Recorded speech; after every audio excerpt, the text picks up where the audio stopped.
ముఖ్యంగా చెప్పుకోవాల్సింది దెయ్యాలు వేదాలు వల్లించడం అంటే ఏంటో ఇప్పుడు ప్రత్యక్షంగా చూస్తున్నాం.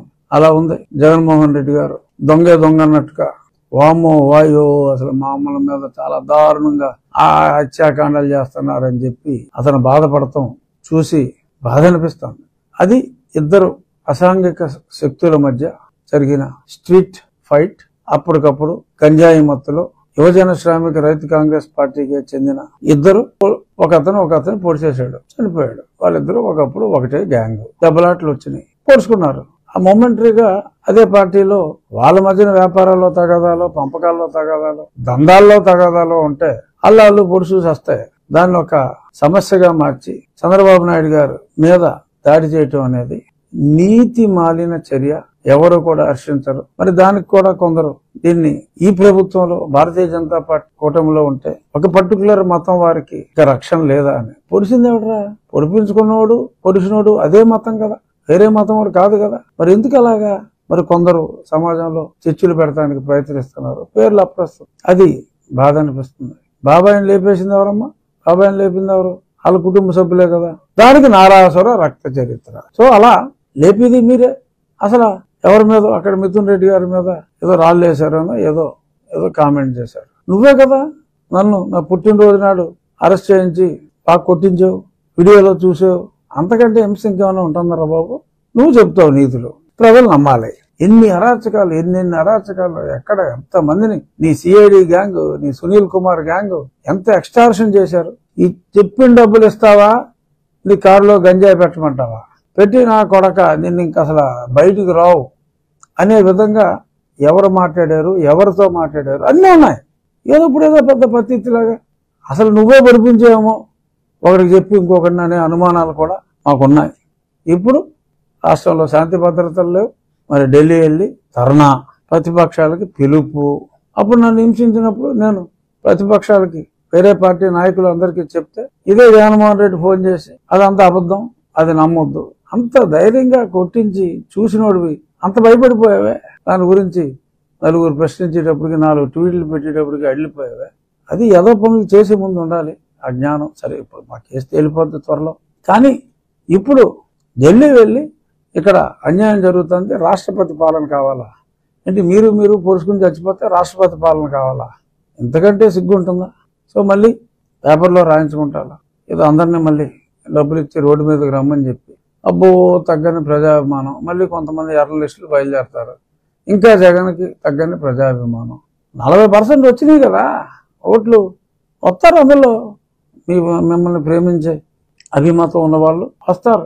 దానికి ఒక 2000 మందిని పోగేసుకుని మళ్ళీ ఏదో కొత్తగా ఏదో ప్రబంధనం సృష్టిస్తున్నట్టు అవసరమా? ఎంత చేసినా ఉపయోగం లేదు. మళ్ళీ 5 ఏళ్ల దాకా కనీసం మంచి పనులు చేయండి. శాసనసభలో నిర్మాణాత్మక పాత్ర పోషించగలిగితే నిజాలతో పోషించండి. ఇలాగ మీరు చంపేసుకుని మళ్ళీ ఇలాగ మమ్మల్ని ఇలా చేస్తున్నారు అలా చేస్తున్నారు అని చెప్పి మాట్లాడతాం. అరే నా ఫ్లెక్సీ ఎవరు కట్టించారా రాస్కెల్స్? మీరు మా వాళ్ళు నా ఫ్లెక్సీ కట్టుకుంటానంటే ఎన్ని కేసులు పెట్టారు ఫ్లెక్సీలు కట్టిన వాళ్ళ మీద. మీరా లా అండ్ ఆర్డర్ గురించి మాట్లాడేది? సిగ్గు లేదు మీకు. ఇవాళ లా అండ్ ఆర్డర్ గురించి మాట్లాడటానికి సిగ్గు లేదు. అసలు తెలుగుదేశం పార్టీలో కొట్టించుకున్న వాళ్ళని చూసాను తప్ప కొట్టిన వాళ్ళు నేను ఇప్పుడు దాకా చూడలా. ఎందుకంటే తిరిగి కొడతానంటే మా ముఖ్యమంత్రి గారు ఒప్పుకోడు. కేసులు పెట్టాలి, ధర్మం ప్రకారం జరగాలి అని మనసులో కష్టంగా ఉన్న నాయకుడి మాట జబదాటిన వ్యక్తులుగా ఎంతో సంయమనం పాటిస్తూ మా పార్టీ వాళ్ళు ఎవరో ఎటువంటి గొడవలుగా ముందు రాకపోతే మీరు కొట్టేసుకుని ఒకరికి టీడీపీ కలర్ వేసేసి, కొట్టినోడికి టీడీపీ కలరు, కొట్టించుకున్నోడికి వైసీపీ కలర్ వేసి మరి ఈ రకంగా మీరు అక్కడికి వెళ్ళి ఇలా మాట్లాడటం. సరే అసెంబ్లీ లేకపోతే మరి నేను అలాగా సెలవులు పెట్టి వచ్చి కాదు కాబట్టి నేను అక్కడికి వచ్చి మీరు అన్ని అబద్ధాలు చెప్తున్నారని అందరికీ చెప్పుకునేవాడిని. ఇప్పటికైనా మా పార్టీ 16 మంది ఎంపీలు ఉన్నారు, ఇబ్బంది ఏం లేదు. మా వాళ్ళు కూడా మీరు చేసి అన్ని ఏదో పనులని ఈ విషయంలో అప్పట్లో అలా బాబాయిని కూడా ఇల్లు లేపి ఇలా చెప్పారు, ఈ మాటలు నమ్మొద్దు అని కూడా అట్లీస్ట్ నేనైతే రాయవలసిన వాళ్ళకి నాకు లేఖలు రాసే అలవాటు ఉంది కాబట్టి నా లేఖలు నేను రాస్తా. చూద్దాం. బేసిక్గా వైఎస్ఆర్ కాంగ్రెస్ పార్టీ వేస్తున్న, మంత్రిస్తున్న ఈ దిక్కుమాలిన అబద్ధాలని, వల్లెవేస్తున్న దిక్కుమాలిన అబద్ధాలని తీవ్రంగా ప్రతి ఒక్కరూ నిరసించాలి. గతంలో 2-3కి మెరిట్ ఉన్న వాళ్ళకి, కమ్మవారికి మరి ప్రమోషన్ ఇస్తే 30 మందికి ఇచ్చారని చెప్పి వీళ్ళు ప్రచారం చేస్తే అది నిజం కాదు కనుక మనం ఎందుకు మాట్లాడాలి అని చెప్పి మరి అప్పుడు తెలుగుదేశం పార్టీ నోరు మూసు కూర్చుంది. ఎవరు నమ్ముతారులే అని అదే నమ్మారు. రిజల్ట్ చూసాం. సో కాబట్టి ఒక అబద్ధం అవతల వారు చెప్తున్నప్పుడు ఖండించవలసిన బాధ్యత ప్రతి తెలుగుదేశం కార్యకర్తకే ఉంది, మాటల ద్వారా. సో అదే ఇప్పుడు నేను చేస్తున్నది. మనం అందరం గలం విప్పుదాం.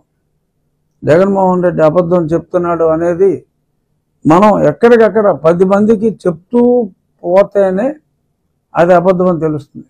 లేదంటే ఎక్కడో ఎవడో కూర్చుంటాడు, ఈ పేపర్ న్యూస్ అవుతాడు, జగన్మోహన్ రెడ్డి ఢిల్లీలో ధర్నా చేశాడు, అమ్మాయి అప్పుడే అక్కడ చంపేస్తున్నారంట, అదంట ఇదంట. సో ప్రతి ఒక్కడు, ప్రభుత్వమే కాదు, ప్రభుత్వానికి ఎంత రీచ్ ఉంటుందో మనకు తెలియదు.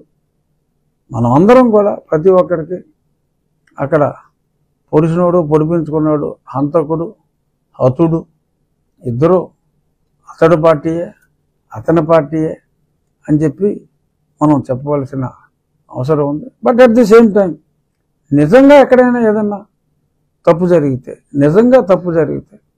బాధ్యతాయుతంగా జగన్మోహన్ రెడ్డి ప్రతిరోజు అసెంబ్లీకి వచ్చి మాట్లాడితే అతని గౌరవం పెరుగుతుంది.